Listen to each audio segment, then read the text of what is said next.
Well, a big focus. The Israeli military says it's conducting extensive strikes on Hamas targets in Gaza, while medics say that they've seen casualties in a series of the most violent airstrikes since the 19th of January ceasefire began.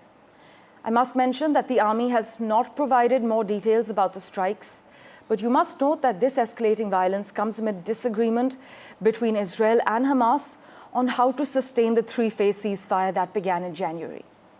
Arab mediators, as we've been reporting extensively, backed by the United States, haven't been able to hammer out differences between the two warring parties in talks held over the past 2 weeks. My colleague Mohammed Ghazali has been tracking all the latest developments. He joins us live at the moment. Ghazali, so Israel's latest move is throwing doubt on the fragile ceasefire?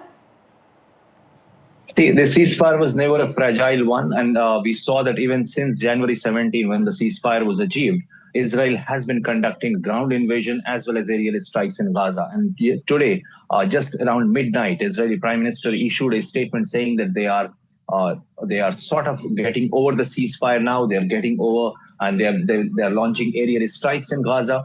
Israel's defense minister said that all hell will break loose in Gaza Strip till all the hostages are released. So it appears now that Israel has been given all the green signal by the U.S. administration, especially by the U.S. Special Envoy, Mr. Steve Witkoff, who has been on a trip to Middle East, meeting Israeli officials. And day before yesterday, he issued a statement that the way Houthis in Yemen have learned that they will not be spared for attacking on the ship vessels in Red Sea, even Hamas should take a lesson from that episode. And perhaps that was the perfect signal for Israel to go ahead with the attack. Until now, for the last 1 hour since the attacks have started, the Gaza civil defense forces have estimated that more than 40 people have been killed and more than 100 are injured. So it's been a terrible night there, a terrible situation. It's still closing to sunrise. It's still dark around 4 to 5 p.m. a.m. in the morning in Gaza Strip, and areas like Khan Yunis and other areas are under intense aerial strike. And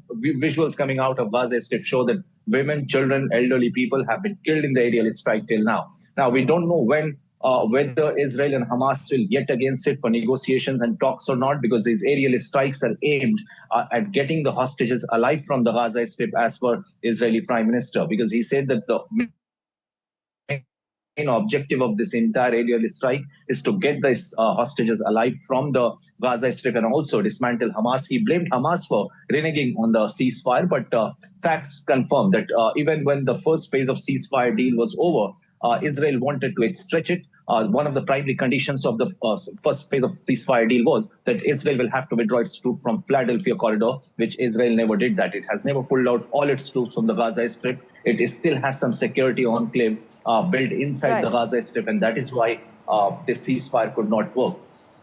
Ghazali, as always, thank you so much for joining us with the lowdown.